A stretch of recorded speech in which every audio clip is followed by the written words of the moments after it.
So where does his career start? So he starts at a French company, so I can take this question. But he starts at Michelin, which is a big tire maker, obviously well known, including in the US. And that kind of squares the circle, I guess, with his grandfather's legacy and the kind of going into the Amazon for during the rubber boom.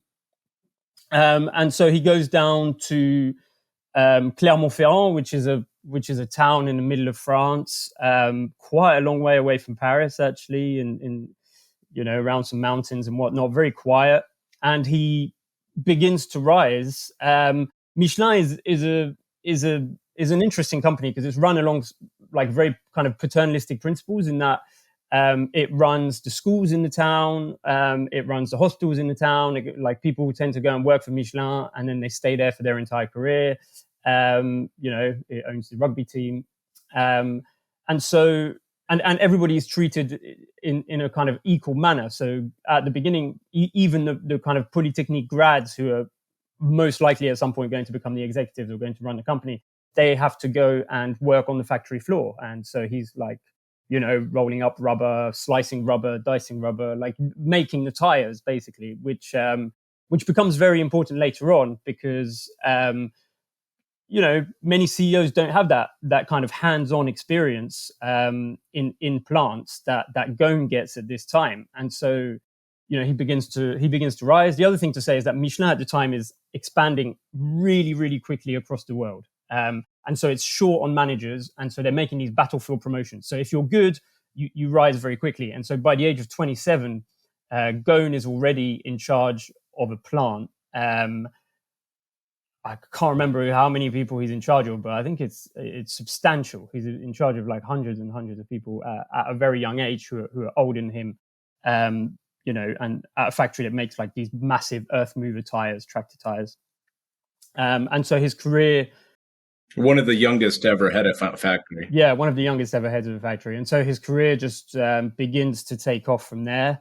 The guy in charge is François Michelin, who owns and runs the company. And he starts to hear about Ghosn. He kind of asked the CFO at the time, who was a former Lazard McKinsey guy, to take Ghosn under his wing, teach him how to become an executive. And so Ghosn gets put on these various crises. And he always does very well. He comes up with these solutions that maybe others don't because they see, reasons not to do something like culture or like we don't usually do this, or in France we don't close factories, or Ghosn doesn't really care about this. He's very, very good at seeing black, white, what needs to be done, do this, and forget the reasons not to do it.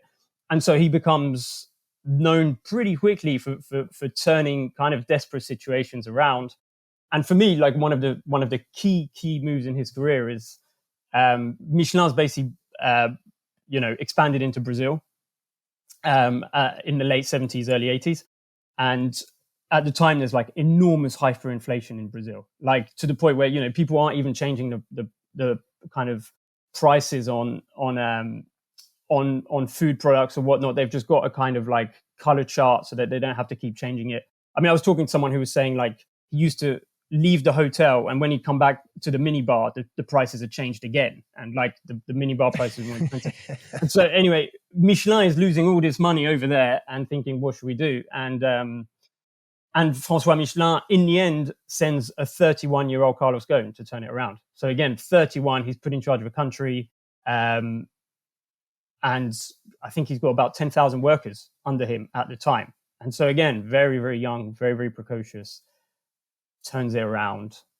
And he pulls it off, right? Yeah, he's tested every time. And so we early in his career, we see at Michelin or at the end of his career at Michelin, at the end of his stay at Michelin, we see one of his personality traits, which is that he wants to be fully appreciated. He wants to be given the runway to go be the guy, as opposed to being the number 2 or number 3 person inside these older, more staid companies. Even though they're growing fast, there's tradition at Michelin, and he wants to break out. So what does he do then?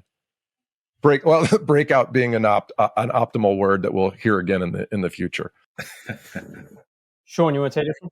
Well, I mean, I can take this one. I mean, one thing that's important to note about Ghosn's time in the U.S., because after Brazil, he goes to head the U.S. operations, and because of the nature of the beast, he becomes almost the CEO of an entire company there because it's just so big.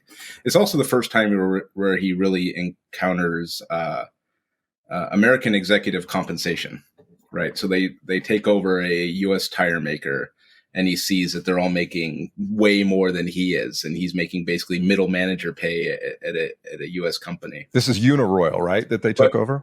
Uniroyal, Goodrich, yeah. And the other thing that he becomes exposed to is the heads of American car companies, right? So he's mixing with, the likes of, Ioka and Bob Lutz, just sort of legends of the automotive industry from this time. And he kind of sees how they live and how they're paid. And I was talking to one guy who worked with them at the time, and he was saying that, Ghosn would remark, there's a feudal system to the automotive industry. The car makers are the lords and we're the serfs here. And he really sort of felt that distance. And one thing that, Nick sort of remarked about is the sort of structure of Michelin is that it's a real family owned firm. And so Ghosn, by far, no matter who you ask, the most talented executive in the Michelin global, sort of organization, would normally have been a shoo-in for the top job, but he's got to stand aside for the scion of the Michelin family. And so there was a glass ceiling there for Carlos Ghosn. And it was just fortuitous that the head of Renault, the French car maker, needed a number two and came knocking.